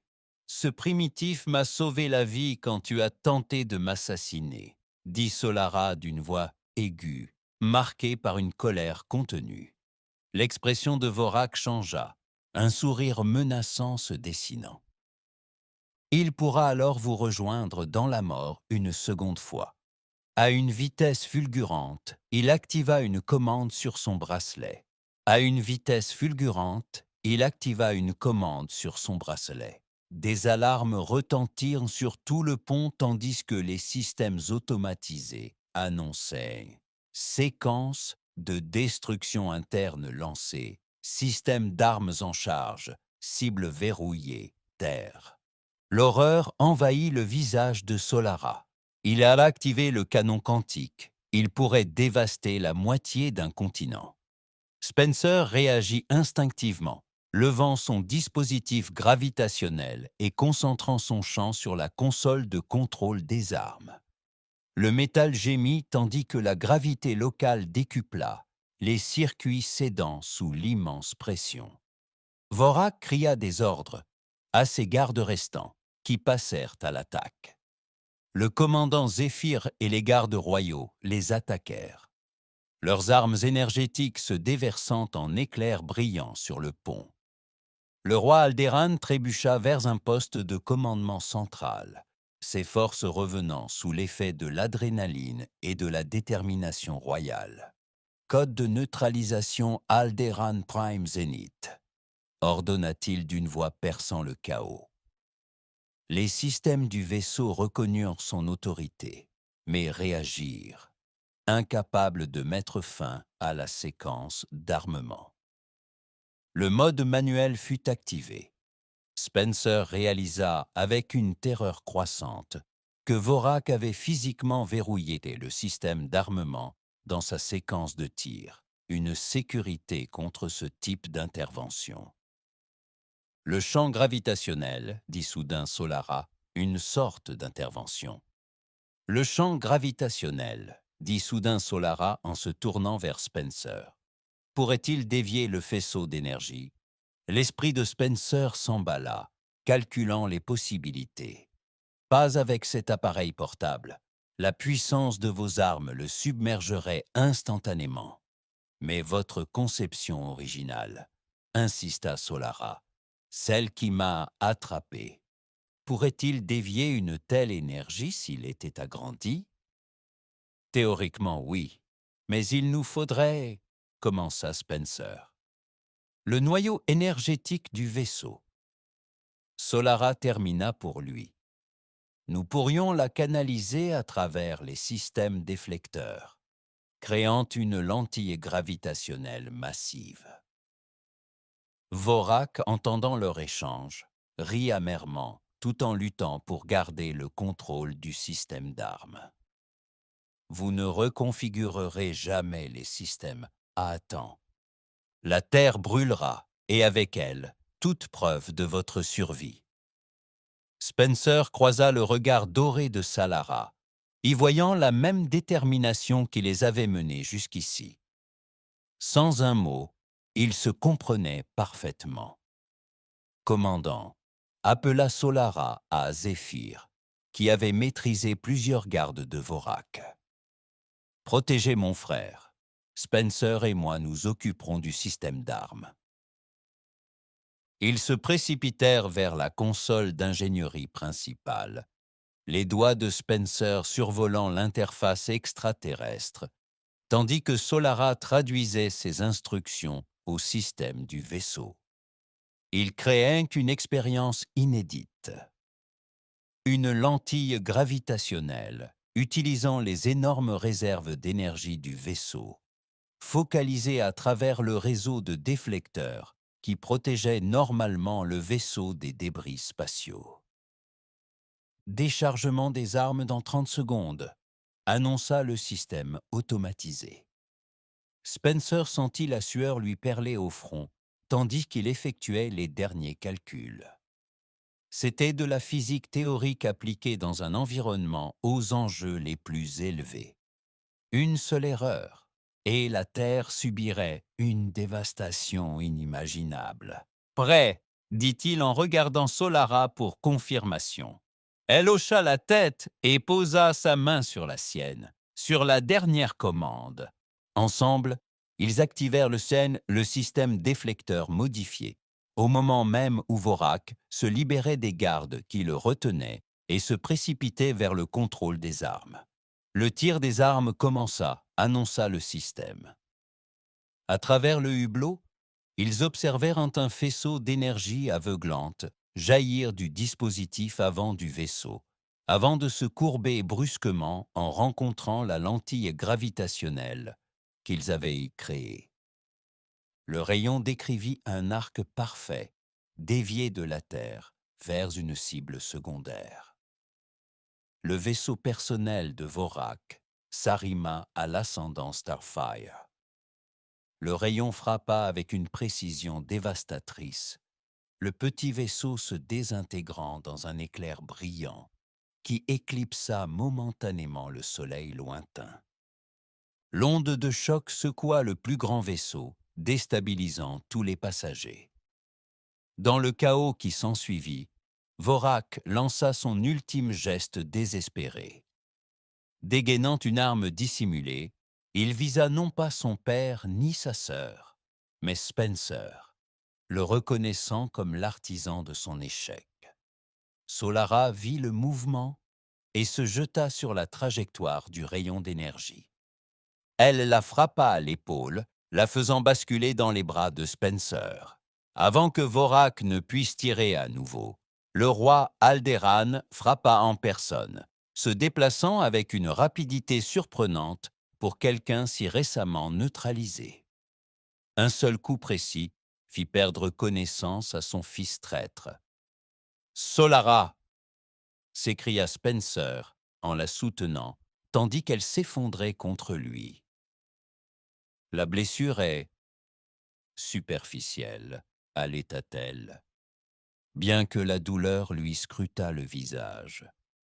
Notre physiologie, plus résistante que la vôtre. Le commandant Zéphyr et ses officiers s'empressèrent de sécuriser Vorak et ses dernières gardes fidèles. Le roi Alderaan retourna auprès de sa fille, l'inquiétude se lisant sur son visage royal. « Équipe médicale sur la passerelle », ordonna-t-il, aidant Spencer à déposer délicatement Solara au sol. « La terre est saine et sauve », dit Solara en levant les yeux vers Spencer, avec un mélange de douleur et de triomphe.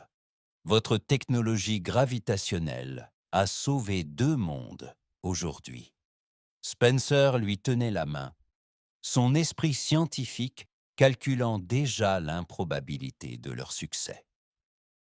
La série précise d'événements qui avaient amené une princesse extraterrestre dans son laboratoire rural et lui sur le pont d'un vaisseau interstellaire à temps pour éviter une catastrophe.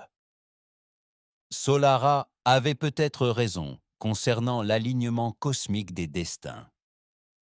Alors que l'équipe médicale arrivait et commençait à soigner la blessure de Solara, le commandant Zéphyr s'approcha du roi Alderaan avec une déférence formelle. « Votre Majesté, le Conseil royal a accusé réception des preuves et confirmé votre autorité.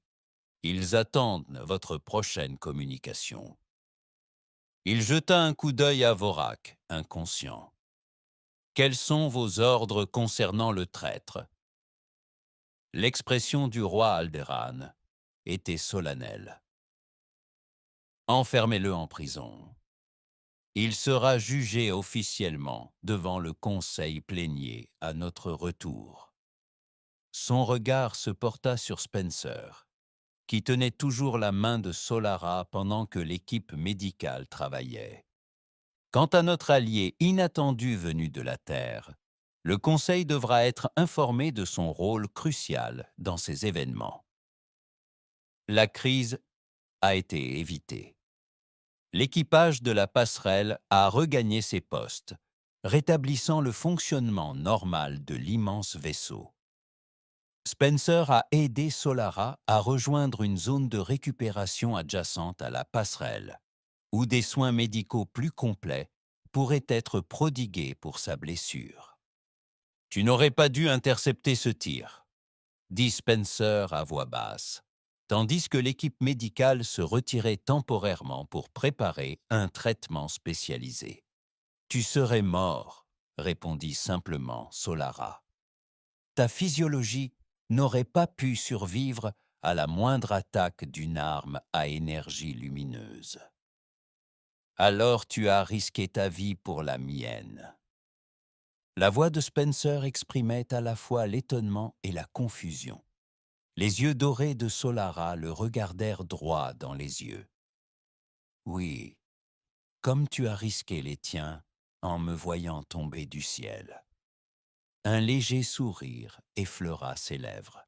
« Peut-être que nous sommes en train de développer un schéma. » Spencer rit doucement, la tension des dernières heures commençant enfin à se relâcher. « Je suppose que oui. » Le roi Alderan s'approcha, ayant temporairement délégué le commandement à Zéphyr, le temps de récupérer ses forces. Il observa Spencer avec un regard doré intense, si semblable à celui de sa fille. « Spencer Halifax, » dit le roi d'un ton solennel. « L'Empire lumineux a envers vous une dette difficile à rembourser. » Oh, vous avez sauvé la vie de ma fille, contribué à révéler une trahison et empêché un acte de guerre contre votre planète. Un tel service mérite une reconnaissance au plus haut niveau. Spencer s'inclina maladroitement, incertain du protocole à suivre. « J'ai simplement fait ce que tout le monde aurait fait, Votre Majesté. » Un sourire entendu éclaira les lèvres du roi. « Je ne pense pas, Spencer Halifax. Rares sont ceux qui auraient le courage ou le génie scientifique d'accomplir ce que vous avez accompli. » Il jeta un coup d'œil à Spencer et à sa fille, remarquant leurs mains jointes avec un intérêt évident. « Le Conseil royal devra être informé en détail de ces événements. Je crois que votre présence sera requise à notre retour sur nos planètes natales. » Solara se redressa malgré sa blessure. « Père, la vie et l'œuvre de Spencer se déroulent ici, sur Terre. Nous ne pouvons pas simplement le retirer de son monde. » L'expression du roi resta neutre, mais son regard exprimait une profonde compréhension. C'est à lui d'en décider, mais quoi qu'il en soit, sa contribution doit être officiellement reconnue. Il se tourna vers Spencer. « Il existe des traditions pour ceux qui rendent des services exceptionnels à la famille royale. Des traditions anciennes qui peuvent offrir des solutions. » Sur cette déclaration sibylline, le roi se retira et retourna sur la passerelle principale pour continuer à rétablir l'ordre à bord du navire. Spencer se tourna vers Solara, la confusion évidente dans son expression. Que voulait-il dire par « option » ?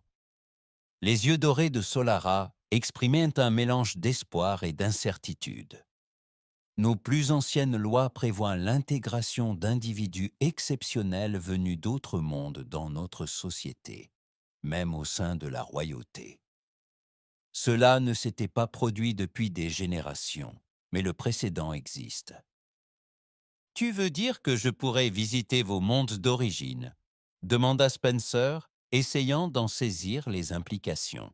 « Plus qu'une simple visite, » dit doucement Solara. « Si tu le souhaitais, tu pourrais rester. Il y aurait une place pour toi. » Cette possibilité se tenait entre eux, immense et bouleversante. Spencer pensa à son laboratoire de Millbrook, au travail qu'il avait mené isolément pendant des années.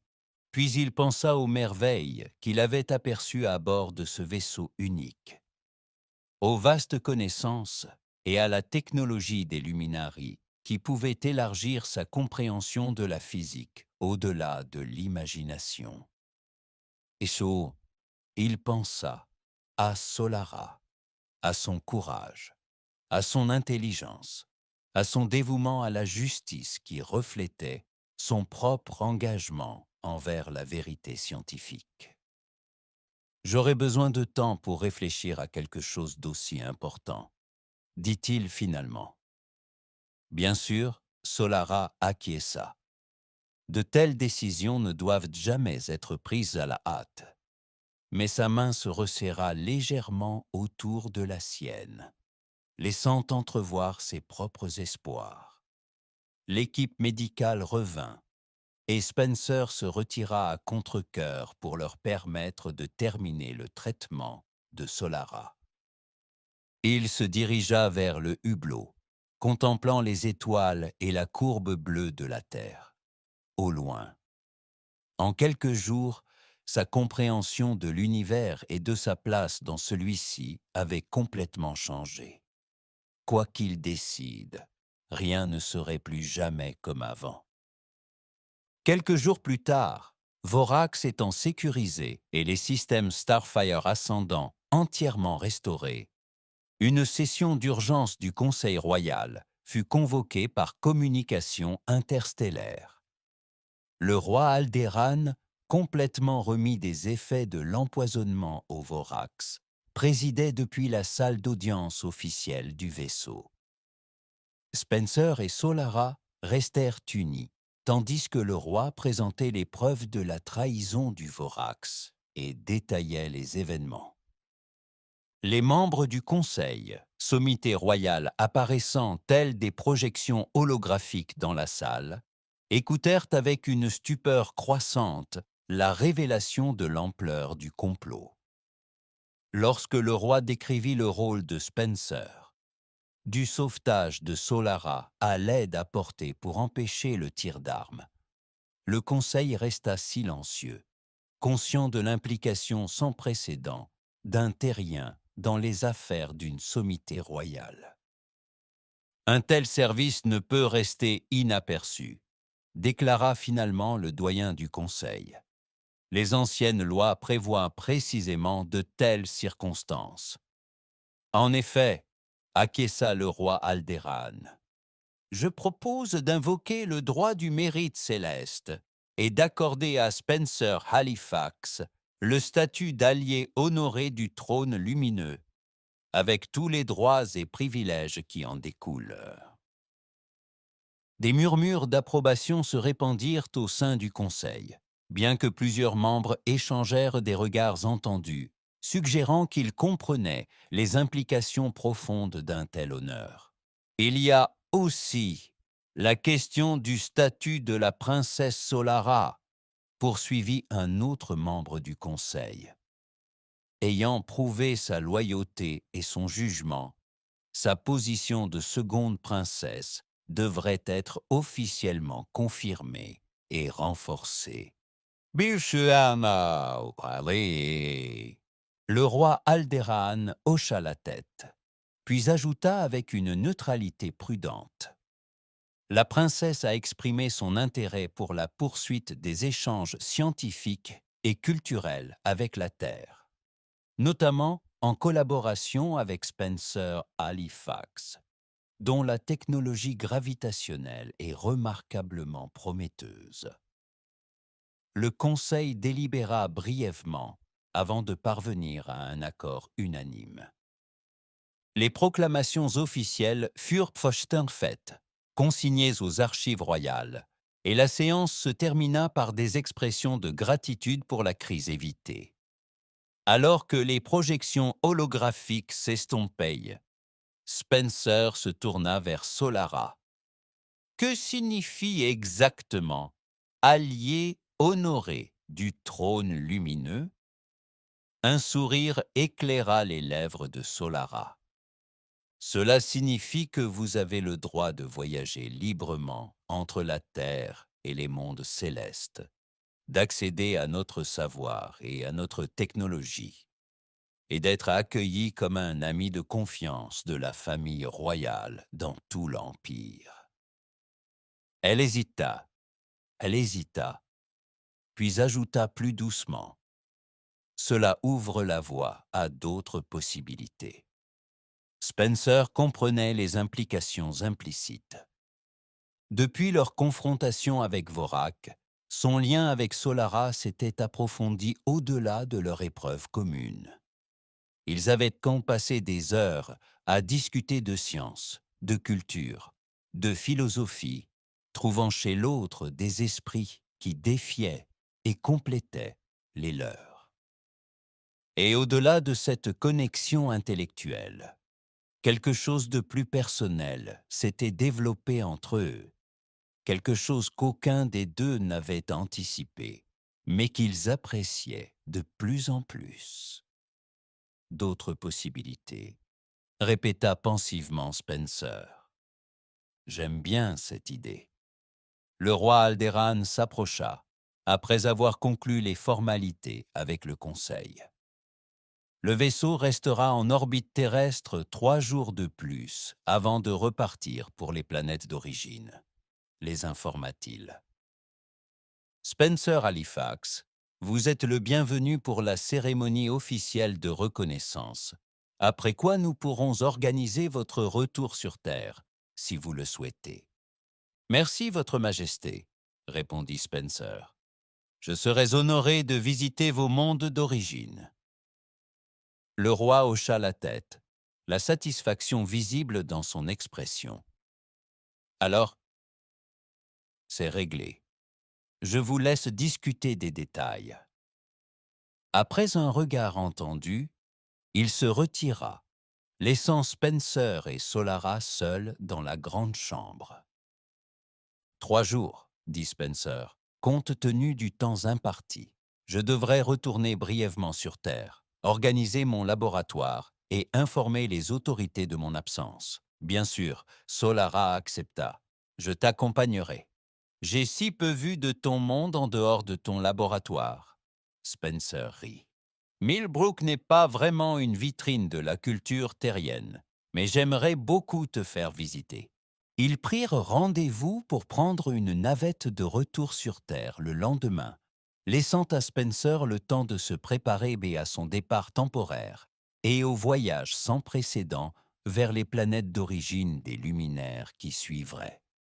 Ce soir-là, ils se tenaient ensemble sur la plateforme d'observation du Starfire ascendant, observant la Terre tourner lentement sous eux, telle une bille bleue enveloppée de nuages vaporeux, à la fois familière et nouvellement étrange aux yeux de Spencer. Vu d'ici, tout paraît si paisible, observa Solara. On ne devinerait jamais. J'imagine que vos mondes d'origine semblent tout aussi sereins depuis l'orbite, répondit Spencer. C'est vrai. Pourtant, notre monde principal, Luminara, possède 7 anneaux, représentant les systèmes fondateurs de l'Empire. La fierté colorait sa voix, tandis qu'elle décrivait son foyer. La capitale est construite au cœur d'une immense formation cristalline naturelle qui amplifie nos capacités télépathiques, permettant au Conseil royal de maintenir le contact avec les représentants de tous les systèmes. Spencer a tenté d'imaginer un tel lieu, si éloigné de la technologie et des structures sociales terrestres, et s'est senti à la fois intimidé et exalté par la perspective de le découvrir de ses propres yeux. « Que pensera votre peuple de moi ?» demanda-t-il, exprimant l'inquiétude qui persistait dans ses pensées. Solara se tourna vers lui, ses yeux dorés sérieux. « Ils verront ce que je vois. Un esprit exceptionnel, un cœur courageux et l'homme qui a contribué à sauver leur princesse et leur roi. » Elle lui prit la main, ce geste désormais familier et réconfortant. Le titre d'allié honoré ne s'accorde pas à la légère. Spencer, tu as gagné leur respect. Et le tien, demanda-t-il doucement. Tu l'as mérité dès l'instant où tu as tendu la main pour me rattraper au moment où je tombais, répondit-elle d'une voix douce d'émotion. Depuis, tout n'a fait que l'accentuer. Spencer ressentait le poids de l'instant, se tenant au seuil de son ancienne vie et d'une vie entièrement nouvelle. Le scientifique en lui calculait les probabilités et analysait les variables. L'homme en lui savait simplement ce qu'il voulait. J'ai consacré ma vie à comprendre la gravité, dit-il, un sourire aux lèvres. Je n'aurais jamais cru que cela me mènerait aux étoiles. Je n'aurais jamais cru que cela me mènerait aux étoiles. L'univers a le don de dépasser nos attentes, répondit Solara en s'approchant. Tandis que la Terre poursuivait sa rotation éternelle en contrebas et que des étoiles lointaines assistaient à leur étreinte, Spencer et Solara scellèrent leur connexion. Un pont entre des mondes qu'aucun des deux n'avait anticipé, mais qu'ils chérissaient désormais tous deux. Le lendemain matin, ils retournèrent sur Terre à bord d'une petite navette lumineuse, atterrissant dans le champ adjacent au laboratoire de Spencer. La grange était telle qu'il l'avait laissée quelques jours plus tôt, même si elle semblait plus petite, changée par sa perspective élargie. Solara, désormais vêtue d'une tenue plus discrète pour ne pas attirer l'attention, posa le pied sur la terre pour la première fois. Elle tourna son visage vers le soleil, fermant brièvement ses yeux dorés, s'imprégnant des sensations de ce nouveau monde. « C'est vibrant, dit-elle. Tant de vie, tant de potentiel. » Spencer l'observait, découvrant son environnement familier avec un regard neuf. Ce n'est pas aussi avancé que vos mondes d'origine, mais il a ses charmes. Ils passèrent ainsi la journée à prendre les dispositions nécessaires. Spencer sécurisa son laboratoire, sauvegarda ses recherches et paramétra des systèmes automatisés pour maintenir les fonctions essentielles pendant son absence. Il contacta des collègues de l'université, les informant vaguement d'une opportunité de recherche prolongée à l'étranger. Bien sûr, personne ne croirait la vérité. Il partait pour un système stellaire à des centaines d'années-lumière, en tant qu'invité d'honneur d'un empire interstellaire. De telles affirmations ne feraient que renforcer sa réputation d'excentricité au sein de la communauté scientifique. À l'approche du coucher du soleil, ils se tenaient ensemble devant la grange, observant le ciel s'assombrir vers le soir. En orbite, très haut, invisible à l'œil nu, l'ascendant de feu stellaire attendait leur retour. « Es-tu certain de ce voyage ?» demanda Solara, offrant à Spencer une dernière occasion de reconsidérer sa décision. « Les mondes d'origine seront très différents de tout ce que tu as connu. » Spencer regarda le laboratoire qui avait été le centre de son monde pendant si longtemps, l'endroit où il avait élaboré ses théories en solitaire, mis en doute par ses pairs et largement oublié par le monde scientifique. Puis il regarda Solara, dont l'arrivée avait transformé sa compréhension de l'univers et de sa place en son sein. « J'ai passé ma vie à étudier comment les objets s'assemblent dans l'espace, » dit-il en souriant. « Je crois qu'il est temps que j'en fasse l'expérience. » Les yeux dorés de Solara brillèrent d'émotion lorsqu'elle comprit ce qu'il voulait dire. « Alors retournons au vaisseau. Les étoiles nous attendent. » Alors que la navette décollait, les ramenant à bord du Starfire ascendant, Spencer jeta un dernier regard au paysage lointain de Millbrook. les collines ondulantes, les bâtiments dispersés, la grange transformée en laboratoire et en maison. Il quittait une vie pour en entreprendre une autre, s'aventurant vers l'inconnu, avec pour seuls atouts son savoir, son courage et le lien extraordinaire qu'il avait noué avec une princesse venue des étoiles.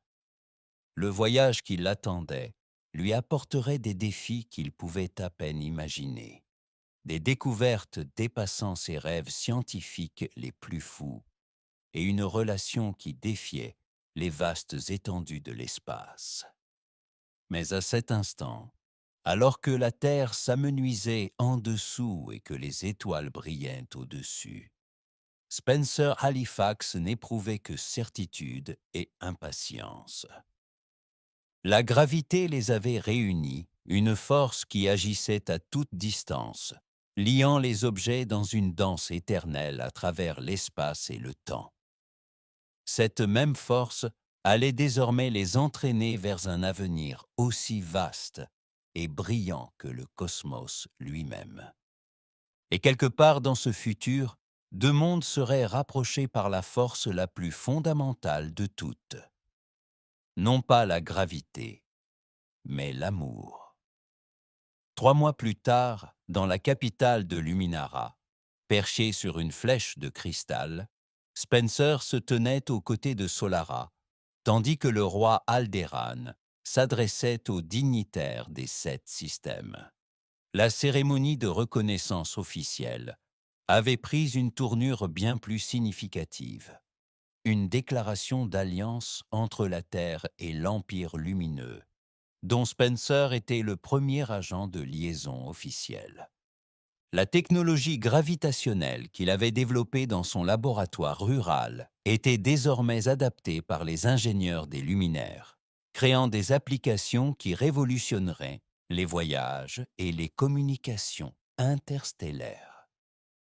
En retour, Spencer avait accès à des connaissances scientifiques qui feraient progresser la compréhension de la Terre de plusieurs siècles. Connaissances qu'il diffuserait progressivement par les voies conventionnelles lors de ses retours périodiques sur sa planète natale. Mais le développement le plus significatif fut d'ordre personnel, plutôt que scientifique ou politique. À la fin de son discours, le roi Alderahan fit une dernière annonce. En reconnaissance des services extraordinaires, rendu au trône et du lien unique tissé entre nos mondes, je confère par la présente à Spencer Halifax de la Terre le titre de prince consort, unissant ainsi son destin à celui de la princesse Salara et cimentant l'alliance entre nos civilisations. Un murmure d'approbation parcourut l'assemblée lorsque Spencer et Salara s'avancèrent ensemble. Elle portait les insignes de cérémonie de la seconde princesse, tandis que Spencer portait une tenue complémentaire qui honorait à la fois ses origines terrestres et son nouveau statut de sommité. Face à l'assemblée, leurs mains se joignirent dans le geste traditionnel d'unité royale. Spencer repensa aux parcours improbables qu'il avait menés ici, de physicien incertain dans une grange aménagée à prince consort, dans un empire interstellaire. « Êtes-vous prêt pour cette nouvelle aventure ?» murmura Solara, ses yeux dorés brillant d'amour et de promesse. Spencer sourit en pensant à la gravité, à la force qui les avait rapprochés à travers le vide de l'espace, qui lui avait permis de la rattraper alors qu'elle tombait, et qui liait désormais leur avenir aussi sûrement qu'elle liait les étoiles elles-mêmes. « Avec toi, répondit-il, je suis prêt à tout ce que l'univers a à offrir. » Ainsi commença un nouveau chapitre, non seulement pour Spencer et Solara, mais pour deux civilisations désormais liées par la science, la diplomatie et la force la plus puissante de toute la galaxie. Deux cœurs alignés à travers les étoiles.